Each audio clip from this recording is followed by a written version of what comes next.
సెలయేళ్ళు పారుతుంటే ఓ పిల్ల ఎదగులుగుతుండే లోన నదులన్నీ కలిసినట్టు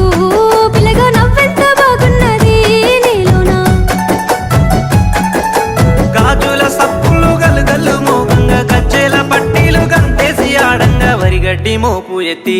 ఓ పిల్ల వయ్యారి నడుము పవే ఈ వేళ సిగ్గు